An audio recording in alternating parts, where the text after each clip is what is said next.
에고가 엄청 강하다는 겁니다. 네. 그 정치 지도자 하시는 분들은 국민들한테 이렇게 설명해야 되지. 내가 아니고는 이 나라가 제대로 다스릴 수 없다.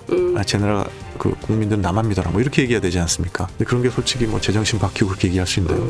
일론 머스크도 그런 분이고, 네. 그러니까 트럼프 대통령도 그런 분인데 네. 대선 국면에서 이 두 분이 연합을 했는데 제가 봤을 때는 하늘에 태양이 두 개가 있을 수가 없으니까 이 관계도 뭐 그렇게 좀 오래는 못 가는 거 아닌가?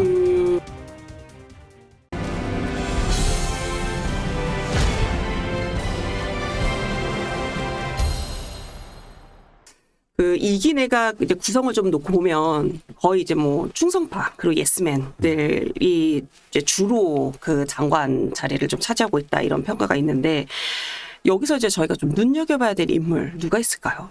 제가 지난 11월에 이제 미국에 가서 공화당 의원들을 많이 만났는데 네. 그래서 트럼프 행정부에서도 이제 한미 동맹이 더욱 강화돼야 된다는 생각을 다 갖고 계시더라고요. 네. 그런데 이제 이분들이 이구동성을 하는 얘기가 트럼프 대통령이 어떤 정책을 취할지는 자기들도 잘 모르겠다. 이렇게 얘기를 하더라고요. 네. 근데 그렇지만 자기들은 크게 걱정 안 한다. 이유가 자기들이 잘 아는 마르코 루비오 상원의원, 그다음에 그 마이크 월츠 하원의원, 네. 이 두 분이 지금 외교안보 라인 핵심이지 않습니까? 네, 그렇죠. 국무부 장관, 그다음에 이제 국가안보 보좌관이 되니까 이 사람들은 우리가 어떤 생각인지 잘 아는데 이 사람들은 다 한미 동맹 관계의 강력한 지지자들이다. 그래요. 그래서 뭐 자기들이 봤을 때는 그 한미 동맹 관계가 트럼프 행정부 하에서도 유지되고 강화될 거라고 생각하고 네. 또 그렇지 않은 어떤 사안이 나온다 그러면 그거는 미국 의회에서도 관심을 갖고 조금 어떤 충격을 완화하는 역할 그런 걸 할 용의들이 있다. 뭐 이렇게 말씀하시더라고요. 그래서 이제 현재 그래도 제가 가장 관심을 보고 있는 건 결국은 마르코 루비오 네. 국무장관 내정자하고 네. 마이크 월츠 국가안보 보좌관 내정자라고 네. 생각이 됩니다. 그 두 분하고도 조금 인연이 특별하게 있으실까요? 요번에 이제 제가 가서 처음으로 만나 뵐 뻔했는데 12월에 좀 아쉽죠. 예. 저는 뭐 행정부에 있었고 이분들은 다 미국 의회에 있었기 그쵸. 때문에 제가 이때까지 인연을 쌓을 기회가 없었는데 그래서 앞으로 근데 이제 이분이 정부에 가시고 전 또 국회로 와서 네. 지금 저희 타겟은 이제 미국 의회 의원들하고 강력한 네트워크를 좀 만들어 보는 겁니다. 일론 머스크 네. 저희 그 테슬라 최고 경영자가 사실은 이제 뭐 트럼프 2기에서는 단연 이제 실세 중에 실세로 좀 떠오르는 느낌이에요. 외견상으로. 네. 예, 실질적으로도 그런지는 이제 좀 더 봐야겠지만. 근데 보면은 뭐 가령 뭐 정부 효율부 수장이라는 이제 새로운 조직까지 만들어 가지고 이제 그걸 맡긴 거잖아요. 네. 근데 트럼프 대통령이 일론 머스크한테 이제 정부 효율부 수장을 맡긴 이유는 이제 행정부에 칼을 들이대겠다라는 건데 네. 그렇게 생각하는 이유가 일기 때 많이 행정부와 부딪혔던 부분이 있는 건가요? 어떻게 봐야 돼요, 그건 저희가? 그거보다는 제 생각에는 사업을 하시는 분들은 정부가 하는 일이 답답한 게 맞습니다. 느리다. 뭐 느리기도 하고 그 다음에 뭐 아주 효율이 없다고. 그러니까 이제 영어로 레드테이프라는 말이 있지 않습니까? 그러니까 이제 관료제가 하는 일이라는 거는 네. 복지부동에 뭐 아무것도 움직이지 않고 네. 뭐 이런 생각을 많이 갖고 계십니다. 그래서 내가 이걸 하면 제대로 뜯어고쳐가지고 아주 효율적인 걸 만들겠다 이런 생각들 많이 하시는데 저는 정부에 35년 있어보지 않습니까?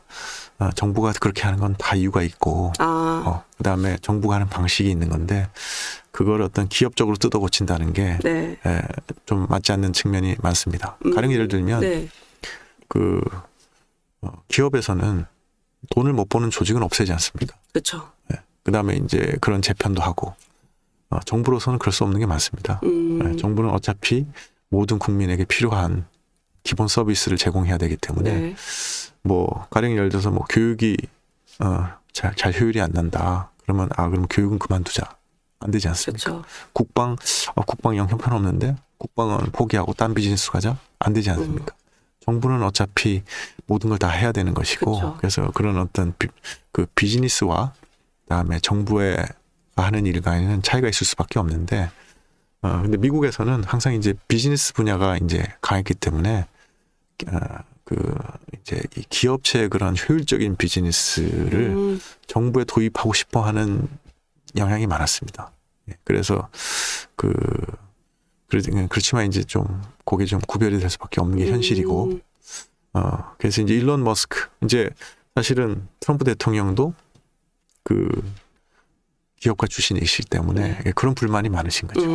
그래서 그런 걸 갖다가 이제 관료가 하는 게 그렇게 할 수밖에 없는 그런 게 있는데, 그거를 자꾸 이제 음모라고 생각하시고, 이거를 뭐 딥스테이트, 이제 뭐 이 관료들이 막 똘똘 뭉쳐가지고 네. 이 음모적으로 이렇게 행정부가 하는 일을 자꾸 방해하려고 그러고, 뭐 이렇게 생각하시는데 뭐 그렇지 않거든요. 네, 그래서 그런 거는 좀 한계에 부딪히지 않을까? 저는 그렇게 예상합니다.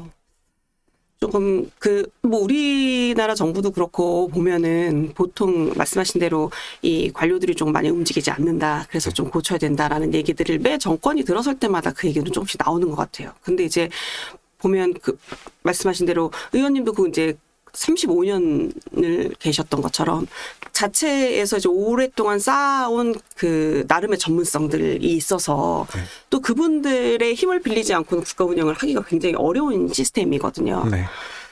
그래서 지금 트럼프 대통령이 어쨌든 조금 강하게 밀어붙이고 효율 중심적으로 조금 밀어붙이기는 하지만 그게 좀 한계는 분명히 있을 것이다. 이렇게 지금 예상을 저는 그렇게 하시는 생각합니다. 네. 일론 머스크가 왜 최근에 유럽 정치에 대해서도 막 개입하는 발언들을 계속 하고 있잖아요. 네. 이제 어쨌든 뭐 정부 효율부 수장으로 나선 것도 아니고 또 사실 정부 효율부 수장으로서 해야 될 메시지는 아닌 발언들을 좀 하고 있는데, 이게 사실 트럼프 대통령의 입장을 대변한다라고 봐야 될까요? 아니면은 그냥 본인 개인의 생각을 그렇게 얘기하는 걸로 봐야 될까요? 저는 뭐 트럼프 대통령의 입장을 반영하는 것으로 생각은 하지는 않고요. 이분 다 우리로 치면은 뭐 재벌 총수 같은 분들이지 않습니까? 그렇죠. 뭐 트럼프 대통령도 그렇고 어떤 뭐 재벌 총수라든가 아니면 정치 지도자가 되시는 분들이라든가, 우리 앵커님도 이제 언론에 오래 계셨으니까 그런 분들 많이 취재하고 그러면서 느끼신 거 없으세요? 공통적으로 느끼신 거? 공통적으로 느끼는 거 뭐가 있을까요? 그건 뭐냐면 에고가 엄청 강하다는 겁니다. 네. 그 정치 지도자 하시는 분들은 국민들한테 이렇게 설명해야 되지. 내가 아니고는 이 나라가 제대로 다스릴 수 없다. 제 나라가 국민들은 나만 믿어라. 뭐 이렇게 얘기해야 되지 않습니까? 근데 그런 게 솔직히 뭐 제정신 바뀌고 그렇게 얘기할 수 있는데요. 다른 사람이 훨씬 나보다 뛰어난 사람이 많고 뭐 그런데. 네. 그런데 이제 그런 주장을 할 수 있을 정도로 좀 본인에 대한 에고가 강하다고 할까요? 뭐 그런 분들이어야 강력한 리더가 되는 거니까. 네. 근데 강력한 리더가 돼야 또 이제 회사 운영도 밀고 나가고 난관을 극복할 수 있는 거지 않습니까? 그래서 뭐 정치 지도자라든가 이렇게 기업을 이끄는 그런 큰 기업을 이끄는 이런 분들의 공통점은 좀 에고가 강하다는 겁니다. 에고가 강한데 일론 머스크도 그런 분이고, 네. 그러니까 트럼프 대통령도 그런 분인데, 네. 이제 대선 국면에서 이제 두 분이 연합을 했는데, 제가 봤을 때는 하늘에 태양이 두 개가 있을 수가 없으니까 이 관계도 뭐 그렇게 좀 오래는 못 가는 거 아닌가 이런 생각 제 개인적으로 하는데, 네. 벌써 이제 스티브 배너라는 분이 나와서 막 반기를 들고 있지 않습니까? 그거는 뭐 달리 말하면 일론 머스크라는 사람이 와서 자기 정치하네 뭐 이런 거지 않습니까? 자기가 그러니까 트럼프 대통령의 어젠다를 지키는 건 나다 뭐 이렇게 하는 거니까 벌써 그런 현상이 나타나고 있다고 보고, 그래서 이제 그거는 한번 앞으로 지켜봐야 될 것 같습니다.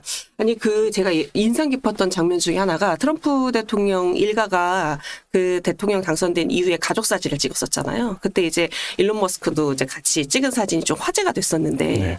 그때 이제 장면만 공개가 됐는데 실질적으로 찍는 과정을 보는 영상을 제가 좀 보니까 굉장히 일론 머스크가 이 언론이나 외부에 나왔을 때 자신만만하고 막 자기 주장 강한 모습과 달리 트럼프 대통령 앞에서 되게 겸손하고 공손하더라고요. 네.